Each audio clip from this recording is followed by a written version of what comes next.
princípio fundamental. O princípio fundamental, a gente colocou alemão. Colocou alemão. Porque, na verdade, o que você pensa é o seguinte: quais são os acoplamentos renormalizáveis que eu tenho em 4 dimensões? Então, são acoplamentos de Gauge, acoplamento Φ4 escalar a 4ª potência e Fermi escalar, ou seja, acoplamento de Yukawa. Então, o que você diz é: eu posso introduzir acoplamentos de Yukawa que sejam invariantes de Gauge e que são compatíveis com a renormalizabilidade. Então, você tem o direito de colocar, porque quando você quer escrever um modelo de Gauge, você tem que escrever o modelo mais geral possível, compatível com todas as simetrias. Tudo bem. Agora, vamos dizer, você está querendo colocar, questionar, tudo bem, mas a massa vem do acoplamento de Yukawa. E o acoplamento de Yukawa é o acoplamento que eu coloco à mão. Mas se você pensar bem, o acoplamento de Gauge também eu coloco à mão quando decido que a simetria se tornou local. Mas pelo menos, pelo menos o que você ganha com isso é que você recebe a massa do Fermi como função do acoplamento. Nesse sentido que vamos dizer, é o lado positivo da coisa. Mas o lado arbitrário mas por que acoplamento de Yukawa? Esses acoplamentos de Yukawa, eles caem do céu, eu posso colocar, me justifico pela renormalizabilidade, mas será que eu poderia buscar uma física mais fundamental que me dê esses acoplamentos de Yukawa? A resposta é sim. A teoria de cordas, quando você faz mecanismos de compactificação de teoria de cordas em 10 dimensões para 4 dimensões, você tem toda uma área de pesquisa que se chama espaços de calabial, e esses chamados orbifolds, que te mostram como você vai gerar os acoplamentos de Yukawa em 4 dimensões. Então você hoje, através da teoria de cordas, você tem uma descrição, ou vamos dizer, uma origem mais fundamental para aquilo que é o acoplamento de Yukawa do modelo padrão, tá certo? A pergunta é bem colocada, porque a gente está, a esse ponto, a gente está querendo ser o mais fundamental possível. A gente está querendo saber, mas isso é colocado à mão, ou isso é realmente uma coisa, é algo bem fundamental? Então, a massa dos ferros não é colocada à mão. A massa vem do acoplamento de Yukawa, mas o acoplamento de Yukawa é colocado à mão. Por quê? Porque ele é um acoplamento renormalizável e a simetria de Gauge, eu consigo escrever acoplamento renormalizável no modelo padrão envolvendo rings e os ferros. Tá certo? Essa que é claro, não sei. Bom, então a gente parte, desses autoestados de Gauge. Aí tá, a simetria ficou local. Beleza, a simetria ficou local. Simetria ficou local. Aí a gente vai e coloca aqui as derivadas covariantes. A gente agora está gerando os acoplamentos de Gauge, como a gente já trabalhou, os acoplamentos de Gauge, para o setor de quarks autoestados de Gauge. Então a gente agora está voltando, só para reconstituir, depois que a gente chega a esse quadro aqui de redefinições, a gente agora tem que voltar. Já que os quarks físicos são esses autoestados de massa, então eu tenho que rever os meus acoplamentos também em termos dos autoestados de massa. Esses são os quarks que vão ficar e que vão participar dos processos físicos, tá certo? Muitas vezes, na literatura, vocês só vão ouvir também falar, da seguinte, tem uma notação, ao invés de falar de quark autoestado de Gauge, quark autoestado de massa, tem sobretudo o pessoal da física hadrônica, o pessoal usa mais valence quarks, quarks de valência e current quarks, quarks correntes. Então, essa notação é paralela, quer dizer, os quarks correntes são os quarks autoestado de Gauge. E os quarks de valência são para nós, quer dizer, na nossa notação, esses aqui são os autoestados de massa.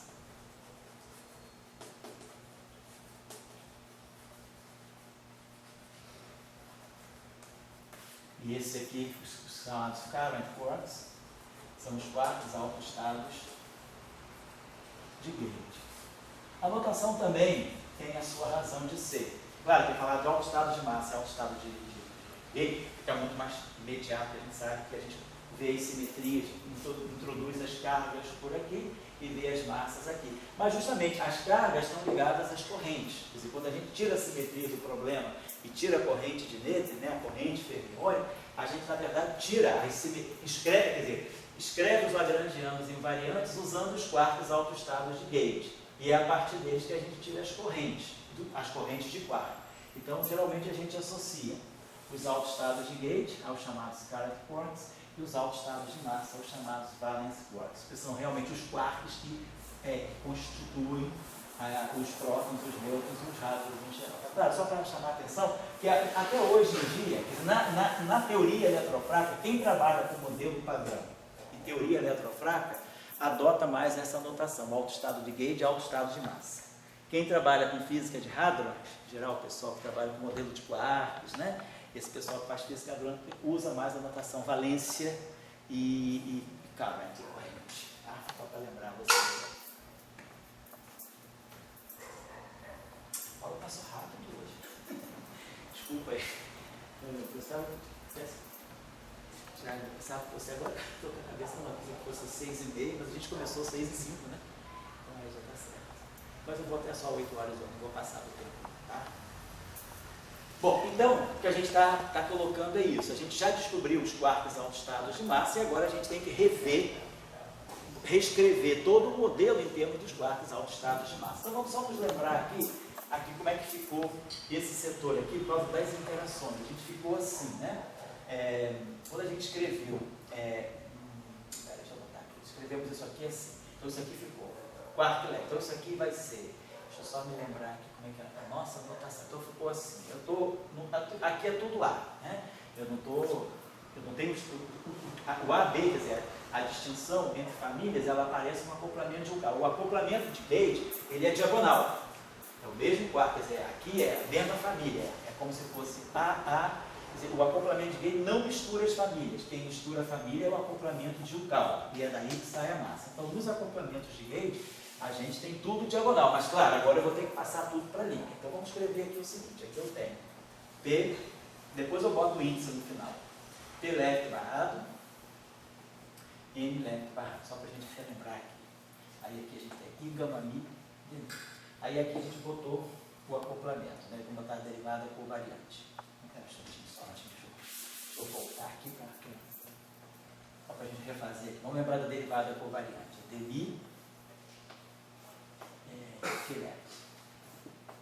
E aí aqui nós temos mais I, G.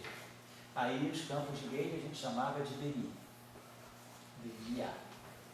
E aí nós temos os geradores de SO2, sigma A sobre 2, e aí isso aqui atuando em Kelect. Depois, se eu me lembro bem, a parte neutra ficava menos o quarto, né? Que é o quarto superior que encarga 2/3, o autoestado dele é meio, mais y sobre 2. Então ficava 4/3 menos 1, que é 1/3, né? É 1/3. Então aqui ficava a carga, então aqui mais 1/3, que é a carga, né?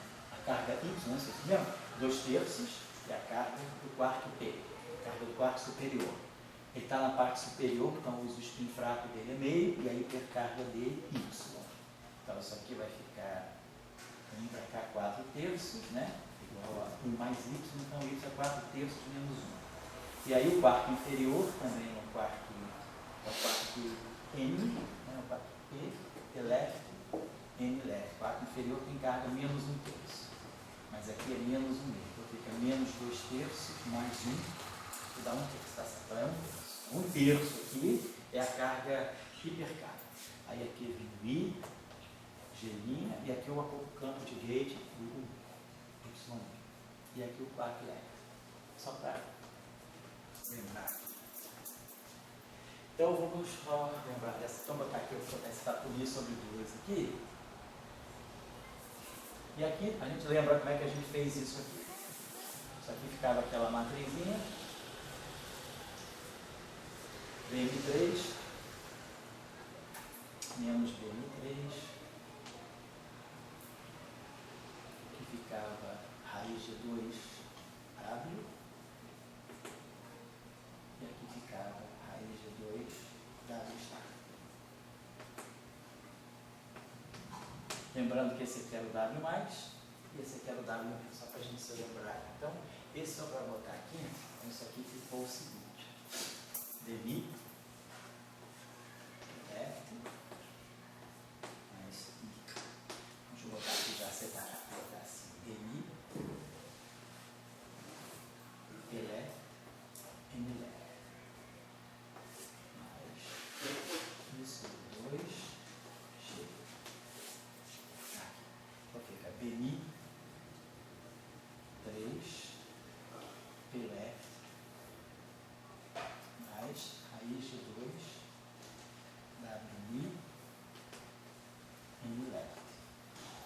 E aqui em cima fica a raiz de 2 W' estar.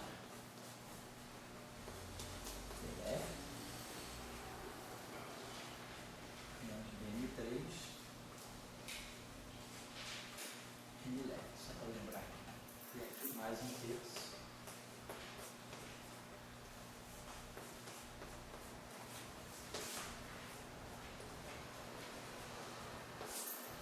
Vamos lá. Então, só para lembrar aqui, então a gente aqui vai ter esse termo aqui, aí claro, tudo isso aqui tendo PLF barrado, NLF barrado e gama mi.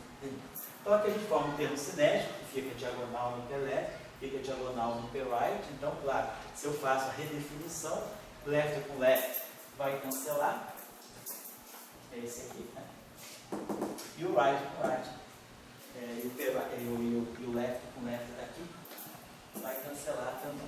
Tá certo? Então, o termo cinético continua em diagonal. Vamos ver agora. Eu vou poder pegar esse termo aqui, vai ficar P left barrado, né? Então, eu vou ter isso aqui, P left barrado, I gama mi dele P left. Esse cara, aí eu vou ter P left barrado, BM3 P left. Então, esse termo aqui também é em diagonal. O que é interessante a gente observar aqui, que o acoplamento com a corrente carregada, com o bóson carregado, é que vai misturar o N com o F, com o P. E aí eu vou ter uma mistura de matriz N com matriz P. E aí essas matrizes não se cancelam. Então deixa eu só separar aqui. Então esse acoplamento aqui vai ficar P left barrado I gama mi. P left barrado I gama mi. Isso aqui 2G, plá, plá. E depois esse aqui também não vai misturar. Então o acoplamento que mistura, vou separar aqui, nós vamos ter que olhar nos acoplamentos de gate, aqueles que misturam. Ih, caramba, isso aqui eu posso pagar. Então vamos olhar. Tá clara a questão. Por quê? Eu tenho que reescrever tudo isso agora em função de linha, de campos, os campos autoestados de massa. Mas aí, claro, tem essas redefinições. Os termos que são diagonais, né, nos mesmos objetos, left, left, né, porque aqui na verdade é P left A, P left A. Aqui vai ser P left A, N left A, mas aí eu estou misturando uma matriz com outra matriz. Então, nos termos que são diagonais, não vai ter problema, porque as matrizes unitárias que vão entrar são as mesmas. Vai entrar essa com o dagger dessa, vai cancelar. Vai entrar essa com o dagger dessa, vai cancelar. Os termos que não são diagonais vão ser justamente esse termo aqui é diagonal, então o acoplamento neutro, ele não percebe as duas matrizes, mas o acoplamento carregado sim. Então vamos ver esse acoplamento. Vamos esquecer o raiz de 2, o I, o isso, vamos esquecer o raiz de 2, o 2 não importa. Eu vou ter G, esse I vai cancelar. Basicamente a gente vai ter a constante de acoplamento de gate. Aí vamos ter P left barrado, gama mi, que vem daqui, pegando o N left e dando o WI. Então esse WI aqui é o WI+. Então de fato essa corrente aqui, esse cara tem carga 2/3, esse cara aqui tem carga, então 2/3, menos 2/3, menos 2/3 com menos 1/3, menos 1, menos 1 mais 1, 0. Então essa é a corrente carregada que mistura left com right. Agora, depois, esse termo aqui, left barrado, vai pegar esse aí. Com os acoplamentos neutros, eles não misturam o quarto superior com o quarto inferior, justamente porque os acoplamentos são neutros. Eu preciso ter um acoplamento carregado para misturar os quartos de cargas diferentes para poder ter uma troca de um bóson carregado. Agora, o quarto N é a mesma coisa. Esse termo com esse é diagonal. Esse termo com esse aqui é diagonal. Então vai sobrar o termo oposto, que é o termo complexo conjugado dele. Vai ficar N left barrado, gama mi, P left, W mi está, que é o lado mi dentro. Então basta a gente olhar para esse acoplamento aqui. Então, a gente já faz uma primeira ideia aí. Os acoplamentos neutros, eles não sentem a questão da mudança, né, de quark autoestado de gate para quark autoestado de massa, porque os termos já são diagonais e aí as matrizes unitárias que vão aparecer vão se cancelar porque elas são unitárias, mas esse termo aqui não. Então, aqui, quando a gente passar para a linha, então a gente vai ter aqui G. Porque isso tudo agora é só reconstituir o índice. Lembrar que aqui é A e aqui é A. É uma família. Porque os acoplamentos de rede, eles não mudam a família. Ele mistura até o quarto superior com o inferior, mas não muda a família. É tudo na mesma família primeira, família segunda, família terceira. Então, esse aqui é o produto escalar. Então, a matriz que vai aparecer aqui. Então, quando eu passar por linha, né, eu vou escrever isso aqui como sendo quem é P-left. P-left, então, deixa eu só para lembrar aqui. Vamos botar aqui. Esse PL aqui, ele vai ser o L dagger, o P, L dagger, P, left linha. Então, tá aqui. E a mesma coisa aqui. Quem é o meu quarto inferior left? Meu quarto inferior left é esse aqui. É o N left dagger LL. Então agora eu vou trazer isso aqui para cá. Isso vai ficar G. Bom, questão de acompanhamento de vídeo a gente pode até esquecer por enquanto. Então vai ficar PL barra. Então vai ficar P left linha barrado. Esse barrado aqui ele tem um dagger, né? Quer dizer, eu vou estar fazendo dagger também no espaço dos sabores, né? No A, B e C. Então aqui vai aparecer U left P. Aí aqui, gama mi, essa matriz gama mi comum. Então eu posso botar a primeira matriz gama mi aqui e juntar as duas matrizes aqui. Vai ficar U, P, left. Aqui vai sair o dagger. E aqui vai aparecer U, left, N, dagger, N, left. Então, aqui, né, nós vamos ter essa matriz aqui. Então a gente pode pensar, pessoal, a gente vai na verdade juntar essa. Então na verdade a gente vai ver que os acoplamentos de gate carregados, a corrente carregada, ela ainda vai juntar esses dois objetos aqui. Então isso aqui é uma matriz unitária. Isso aqui é uma matriz unitária. Todas elas são isoladamente unitárias. Quer dizer, se essa matriz é unitária, o inverso de uma dagger, quer dizer, o dagger de uma matriz unitária, o inverso dela também é unitário. Então o produto de duas matrizes unitárias é unitário. Então deixa eu apagar isso aqui é P, depois a gente vai trabalhar isso aqui. Posso deixar isso aqui para a próxima aula. Só terminar aqui.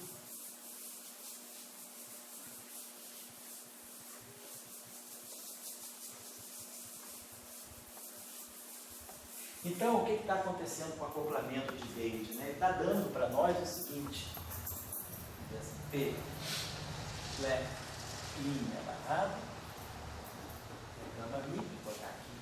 Então está aparecendo essa, botar aqui bem destacadinha, essa matriz aqui, que é o P,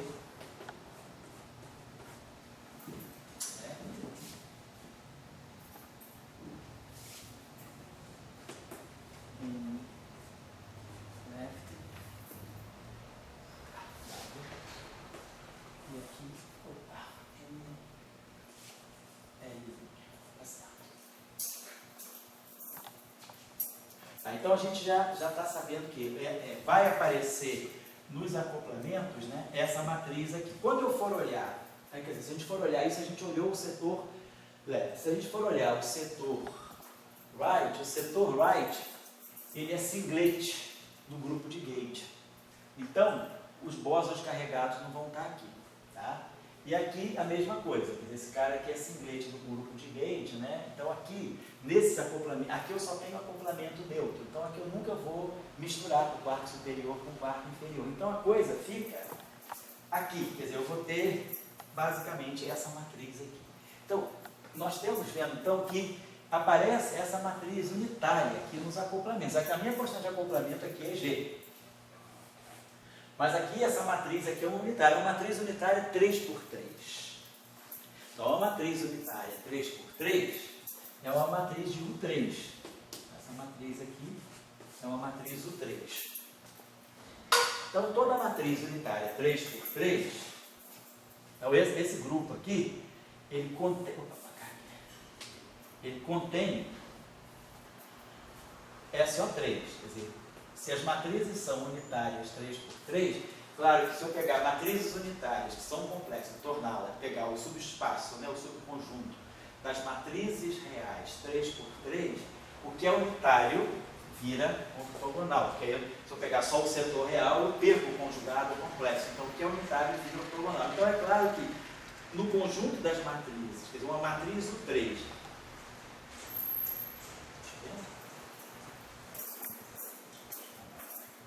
a matriz do 3, ela vai ter 3 ângulos de rotação entre os seus parâmetros. São 3 ângulos de Euler aqui.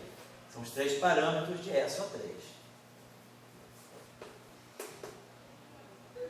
Entre os parâmetros. Vou colocar assim.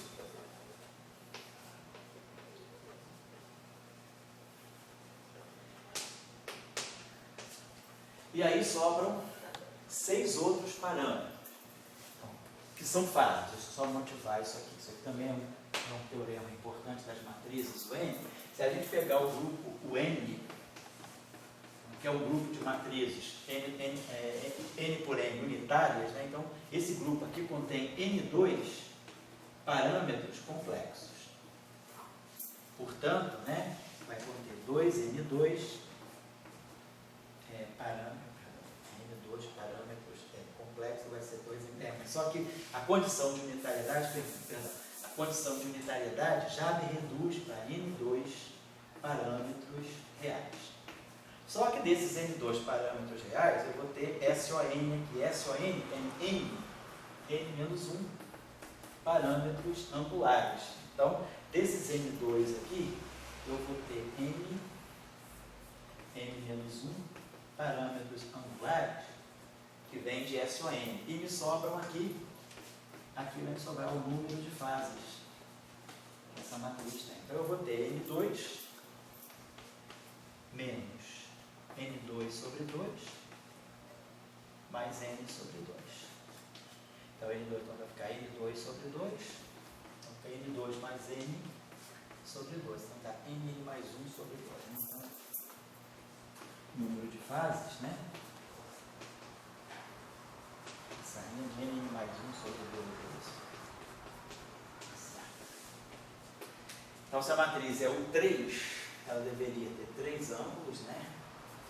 E aí a 3 vezes 14 por 2, 6, tem 6 faces. Se a matriz é S, o 2 vezes 3, 6 por 2, 3. É que é uma matriz do 2, deixa eu falar, isso aqui a gente já viu. Isso aqui também, deixa eu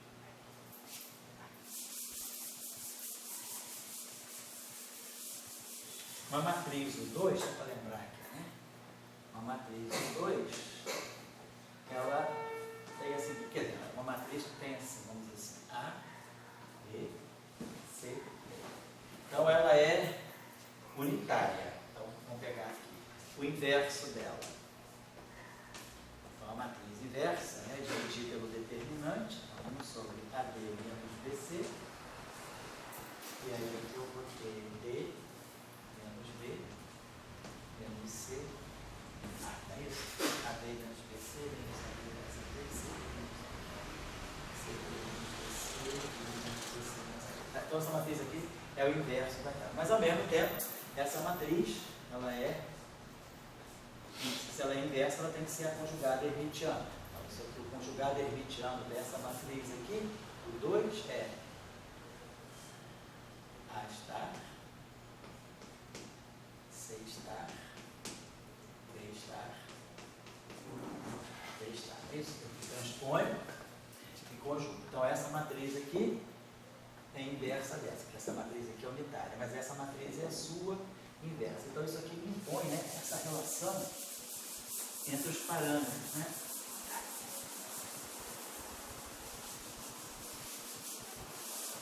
Então, a gente teria aqui, vamos fazer o seguinte, essa matriz é unitária. Se ela é unitária, né, vamos dizer, essa matriz U vezes o Dagger é igual à identidade. Então, o determinante disso aqui é o determinante desse e o determinante desse. Tá? Então, o módulo do determinante de U é igual a 1. Então, tá certo. O determinante tem que ser uma fase. Então, AD menos BC é uma fase. Certo? Então, vamos dizer que o determinante seja um E elevado a I. Então, a gente vai ter que a relação que a gente tem é o seguinte. D sobre isso aqui, que é D, E menos I θ, é igual a A estar. porque a inversa é o hermitiano conjugado. Menos B sobre o determinante é igual a C estar. Essa relação aqui deve ser a mesma coisa, né? B estar. Desculpa, menos C vezes E menos θ é igual a B estar. Então, essa relação aqui, se eu conjugar essa relação, vai ficar B estar E aí θ igual a C. Aí eu passo esse aí menos θ para lá. Essa relação é redundante com essa. Não posso esquecer essa relação. E depois essa relação que me diz que A é A menos θ, que é essa aqui, é D estar. E também reproduz essa relação. Porque se eu tirar o conjugado complexo aqui, fica A estar E aí θ igual a D. Aí eu passo esse E para cá, então essa relação aqui também é redundante com essa. Então eu posso esquecer essas duas relações. Então eu tenho... agora, eu sei também o seguinte, que então a gente já sabe que essa, quer dizer, que já usamos a condição de determinante C igual a 1, que é uma fase. Tá certo? Então, se eu calcular, a gente pode fazer o seguinte: quem é o determinante dessa matriz aqui? AD menos DC é o determinante. Isso aqui tem que ser igual a 1. Mas se eu multiplicar A por D, eu vou ter D, então vou botar o seguinte: D é A estar é a θ. Vou colocar assim. D é A estar é a θ. Então vai ficar módulo de A ao quadrado. Por que funciona? Oi? Por que funciona? Não, desculpa. Tem que ser o determinante. É a fase. Estou errado.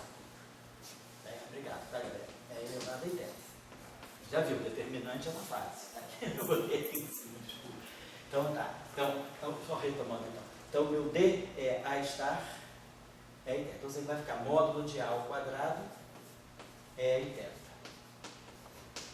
Depois, esse termo aqui vai ficar menos B, vai ficar menos B, mas C, posso também fazer isso aqui, posso botar aqui C, vou tirar aqui C, então botar aqui C, é B estar, é a menos, tá certo. Então, menos BC. Então vai ficar mais módulo de B ao quadrado é a θ. Igual a 1. Sim, meio com 1, né, cara? É θ. Então tudo se cancela. Então módulo de A ao quadrado mais módulo de B ao quadrado tem que ser igual a 1. Então, se por acaso eu pegar A igual a cosseno de θ vezes E elevado a alfa e B igual a seno de θ elevado a beta, essa relação aqui é satisfeita.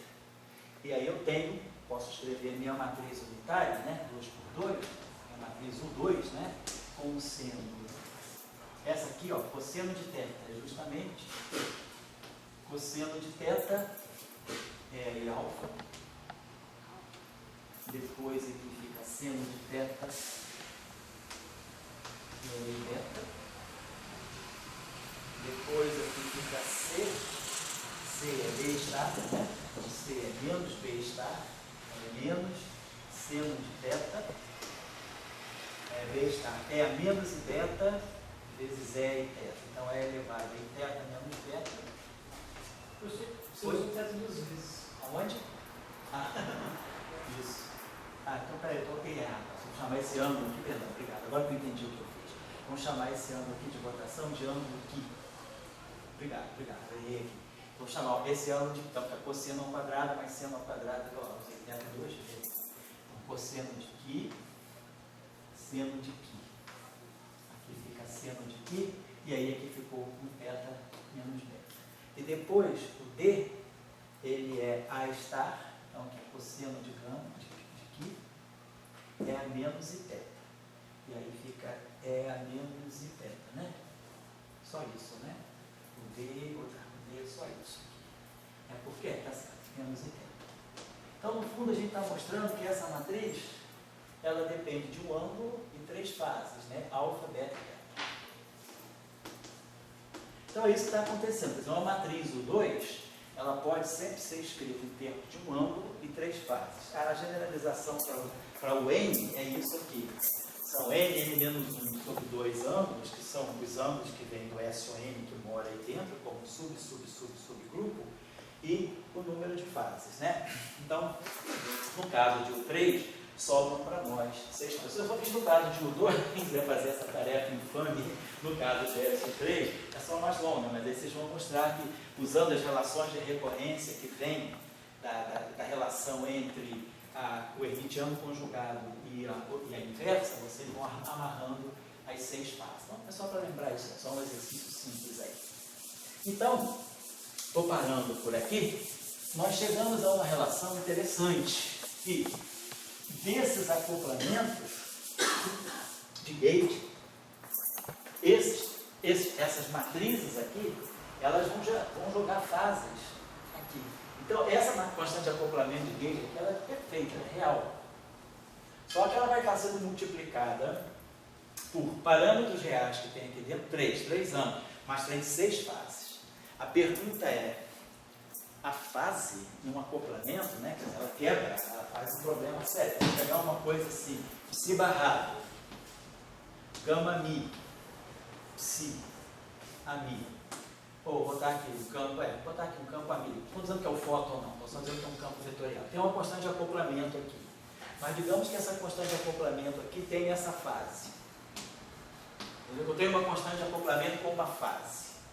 Então, se eu fizer uma transformação de paridade, não tem problema. A paridade é uma transformação linear, a paridade no espaço, isso aqui vai me dar um gama zero Dagger, gama mi, se eu fizer a transformação de fase, vai ficar gama zero barrado, que é gama zero, gama mi, né? Então, isso. Então, esse parâmetro, isso aqui, quer dizer, quando eu fizer uma transformação de paridade, eu tenho o A0 é invariante, e aí aqui a matriz gama zero, vai dar gama zero, né? Então isso aqui, aí a parte espacial vai ter gama zero, gama zero, anticomuta, mas aqui é um menos i. Então isso aqui é invariante de paridade, mas se nós fizermos uma transformação de conjugação de carga, isso aqui vai virar psi c barrado,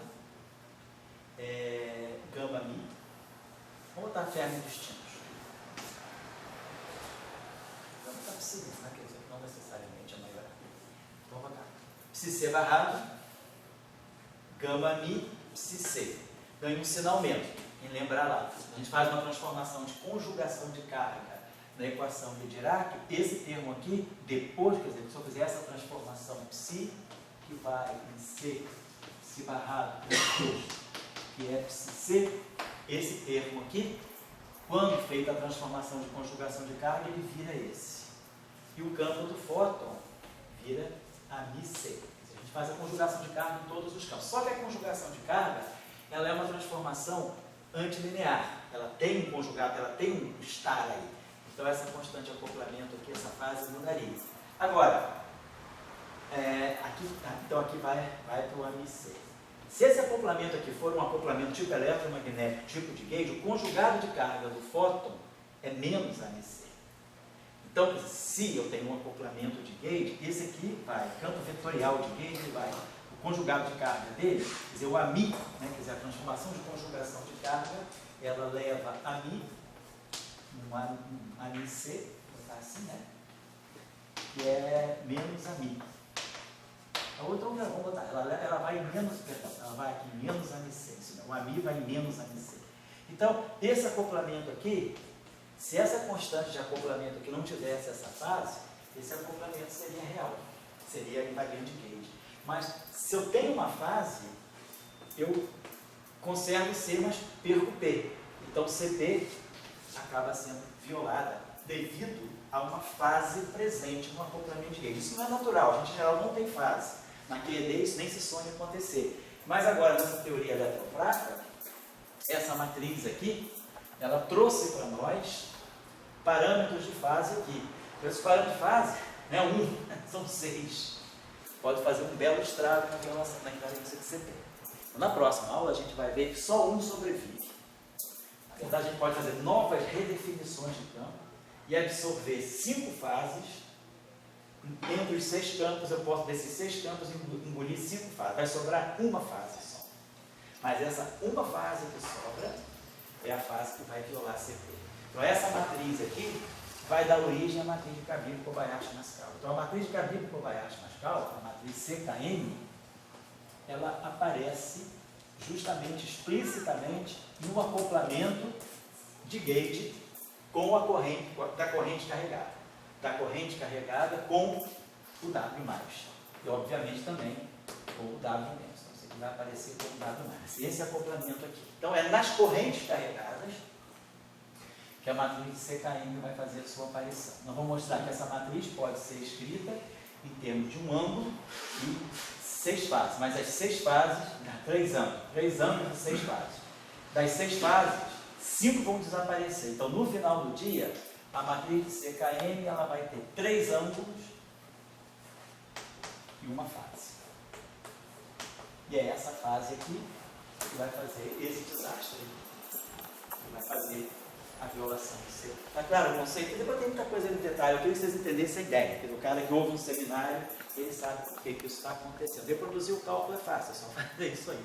Agora, o que não é tão trivial é mostrar para vocês como essas fases podem ser absorvidas na redefinição dos campos. Então, na aula que vem a gente começa. Quinta-feira, se Deus quiser, né? A gente então parte daqui. Né? Se alguém puder, se alguém copiou a aula, se puder, se não vier, tira uma fotografia e manda para mim, para eu não ter que chegar aqui, a gente já partir daqui, tá certo? Obrigado, então, gente. Então, só por isso. 6 horas, né? 6 horas, se Deus quiser.